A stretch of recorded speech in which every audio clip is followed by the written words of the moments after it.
Good morning to all of you.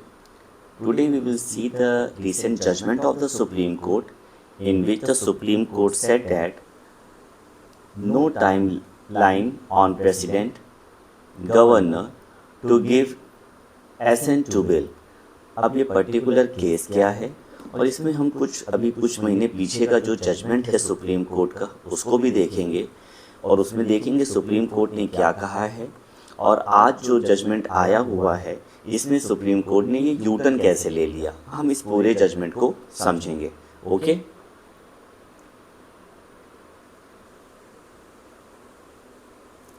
बेटा बात है ये अप्रैल 2025 की, जब सुप्रीम कोर्ट ने अब जजमेंट दिया था in the Tamil Nadu government versus Tamil Nadu governor case में, जहां सुप्रीम कोर्ट ने एक टाइमलाइन सेट कर दिया था गवर्नर के लिए और प्रेसिडेंट के लिए कि अगर बिल जो है स्टेट लेजिस्लेचर से जब पास होके गवर्नर के पास जाएगा तो एक स्पेसिफिक टाइम पीरियड में गवर्नर को भी एक्शन लेना पड़ेगा, ठीक है। और अगर गवर्नर साहब प्रेसिडेंट के लिए भी रिफ़र कर देते हैं बिल, तो with in the specific time period में प्रेसिडेंट साहब को भी एक्शन लेना पड़ेगा। एक्शन मतलब है या उन्हें एसेंट करना है या उन्हें रिटर्न करना है फॉर द रिकंसिडरेशन। तो जो भी काम करना है, जो भी एक्शन लेना है, चाहे गवर्नर हो चाहे प्रेसिडेंट हो, in the case related to Tamil Nadu government versus Tamil Nadu governor, एक स्पेसिफिक टाइम पीरियड में इनको एक्शन लेना पड़ेगा। सुप्रीम कोर्ट ने इन दिस पर्टिकुलर केस दिया था the concept of the deemed assent under the article number 142। Deemed assent का मतलब होता है यानी कि अगर स्पेसिफिक टाइम बाउंड में गवर्नर या प्रेसिडेंट ने एक्शन नहीं लिया है तो बिल एसेंट माना जाएगा। तो ये पर्टिकुलर जो जजमेंट दिया था in the case Tamil Nadu government versus Tamil Nadu governor in April 2025। फिर मई 2025 में प्रेसिडेंट साहिबा ने क्या किया था, सुप्रीम कोर्ट को कुछ क्वेश्चंस भेजे थे कि आप जरा ये बताइए क्या कोर्ट क्या टाइमलाइन सेट कर सकता है गवर्नर या प्रेसिडेंट के लिए। सुप्रीम कोर्ट ने जो जजमेंट दिया था तो उसी के बेसिस पे मई में प्रेसिडेंट साहब ने अंडर द आर्टिकल नंबर 143 ये क्वेश्चंस भेजे थे। अगर आपको पता होगा तो आर्टिकल 143 ये कहता है कि अगर प्रेसिडेंट चाहे तो सुप्रीम कोर्ट के जजेस के लिए एक मैटर रिफ़र कर सकता है अगर उनका ओपिनियन लेना चाहे। लेकिन हालांकि सुप्रीम कोर्ट की ये अपनी मर्जी होती है कि वो ओपिनियन देना चाहते हैं या नहीं देना चाहते हैं in this specific case. Okay, तो बस इसी पर्टिकुलर मैटर को लेकर यहाँ पर सुप्रीम कोर्ट ने अपना जजमेंट सुनाया है। सो सुप्रीम कोर्ट ने ये कहा है कि देखिए ऐसा है कि no timeline can be fix for the governor and president to give assent to bill. अगर देखा जाए एक तरीके से जो रिसेंट जो जजमेंट आया है तो सुप्रीम कोर्ट ने यू टर्न ले लिया है, यानी पहले कहा था किया जा सकता है लेकिन अब नहीं किया जा सकता। यानी देखा जाए तो सुप्रीम कोर्ट ने एक तरीके से बाउंड्रीज सेटअप कर दी between the legislature, executive and judiciary. यानी सबका अपना अपना काम है, सबका अपना एक वर्क स्कोप है। एक कॉन्सेप्ट जो है सेपरेशन ऑफ पावर का ये बहुत ज़रूरी होता है। तो यहाँ पर क्या किया सुप्रीम कोर्ट ने इसको सेटअप किया।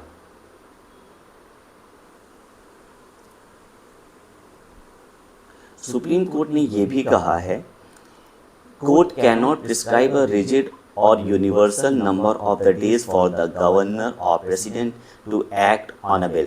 यानी कि ये जो गवर्नर साहब हैं, ये जो प्रेसिडेंट साहब हैं, इनको बिल को एसेंट देना है या विद होल्ड एसेंट करना है या रिटर्न करना है फॉर रिकंसिडरेशन या गवर्नर को रिजर्व करना है बिल फॉर कंसिडरेशन। कोई एक टाइमलाइन नहीं सेटअप किया जा सकता, ये उनकी अपनी मर्जी है।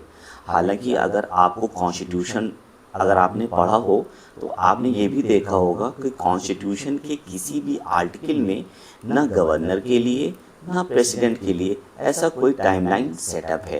तो अभी कोर्ट ने ये कहा कि नहीं किया जा सकता और ये जो कॉन्सेप्ट है डीम्ड एसेंट का ये भी रिजेक्ट कर दिया। कहा कि नहीं, ऐसा नहीं हो सकता। ठीक है, सुप्रीम कोर्ट जो है मतलब कि एक तरीके से ये जुडिशरी है। Supreme Court can not declare a bill enacted due to the executive inaction, क्योंकि कोर्ट का अपना एक लिमिटेशन है। कोर्ट का काम है जजमेंट देना, ये काम है एग्जीक्यूटिव्स का। एग्जीक्यूटिव्स का आगे देखेंगे वो क्या करेंगे। ये भी कहा कि article 142 also can not be use to manufacture such a legal friction, यानी कि आप समझो ये जो आर्टिकल 142 में जो पावर सुप्रीम कोर्ट को दिया गया है उसको ये ऐसे यूज़ नहीं कर सकते हर समय। ठीक है, उसकी भी कोई एक लिमिटेशंस है। लेकिन सुप्रीम कोर्ट ने यहाँ पर एक बहुत इंपॉर्टेंट बात कही। सुप्रीम कोर्ट ने ये कहा कि देखो ठीक है, टाइमलाइन तो सेटअप नहीं हो सकता, लेकिन हाँ जुडिशियल रिव्यू देखो पॉसिबल है। यानी कि अगर मानो कोई पर्टिकुलर बिल है, स्टेट लेजिस्लेचर ने सेंड किया, गवर्नर के पास गया, गवर्नर ने सपोज एक्शन लिया कि प्रेसिडेंट के पास रिफ़र कर दिया, तो यहाँ पर जुडिशियल रिव्यू हो सकता है। टाइमलाइन तो नहीं सेट हो सकती, लेकिन ये देखा जा सकता है कि ये डिले क्यों हो रहा है, यानी इसके पीछे रीज़न क्या है, कि पॉलिटिकली मोटिव है या मैलाफाइड है। क्योंकि ये तो आपको भी पता होगा, जब तक गवर्नर या प्रेसिडेंट किसी बिल में साइन करेंगे नहीं तो वो एक्ट नहीं बनेगा, यानी लॉ नहीं बनेगा। और बिना लॉ के सिस्टम कैसे चलेगा, सिस्टम तो देखा जाए तो फिर पैरालाइज हो जाएगा। तो यहाँ पे जुडिशियल रिव्यू का यहाँ पर क्या है, ये एक कॉन्सेप्ट दे दिया कि हाँ जुडिशियल रिव्यू तो हो सकता है। हालांकि ये बात उतनी ही सही है कि आर्टिकल 200 अगर हम देखें, 201 देखें, तो यहाँ भी कहीं भी टाइमलाइन नहीं मेंशन है। ये गवर्नर और प्रेसिडेंट का खुद का डिस्क्रिप्शन है, उनको किस लिमिटेड टाइम में यहाँ पे बिल को असेंट देना है। यहाँ पर कोई डेडलाइन सेटअप नहीं करी जा सकती। ओके, हालांकि फ्रेमर्स ने भी टाइमलाइन सेटअप नहीं किया है।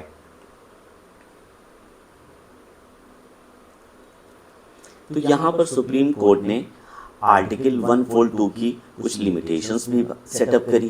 कहा article 142 can not be use to override the constitutional design, क्योंकि कॉन्स्टिट्यूशन में तो कहीं टाइमलाइन नहीं सेटअप है। तो आर्टिकल 142 के अंदर जो पावर सुप्रीम कोर्ट को दिया गया है, तो उस पावर का यूज़ करके इसको यहाँ टाइमलाइन सेटअप नहीं किया जा सकता।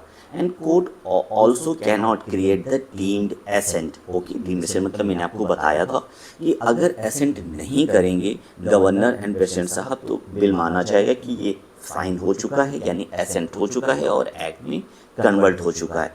हालांकि सुप्रीम कोर्ट ने यहाँ पर जैसे कि मैंने आपको बताया जुडिशियल रिव्यू का भी कॉन्सेप्ट दिया है, और ये भी कहा कि introduce a reasonable framework which will depend on the nature of bill भी देखा जाएगा, यानी बिल को जो रेफ़र किया गया है उसका क्या नेचर है, कितने लोग उसमें इम्पैक्ट हैं, अगर सपोज बिल रिजर्व किया गया है तो क्यों किया गया है। ओके, तो क्योंकि टाइम पीरियड तो मेंशन है नहीं, लेकिन सुप्रीम कोर्ट ये सब चेक कर सकता है। ओके, और ये भी देखेगा कि पास्ट में क्या प्रेसिडेंट या कॉन्स्टिट्यूशनल कन्वेंशन है, यानी case to case basis, specific case to case basis. बाद में अगर जुडिशियल रिव्यू करना हुआ तो जुडिशरी कर सकती है। तो this was the recent judgement given by the Supreme Court. तो देखा जाए एक तरीके से जो इन्होंने अप्रैल में कहा था, नवंबर में सुप्रीम कोर्ट ने यू टर्न ले लिया है। ओके, होप ये लेक्चर आपको समझ में आ गया होगा। अगर आपको कोई डाउट है तो आप कमेंट बॉक्स में लिख सकते हैं। Thank you to all of you, have a nice day.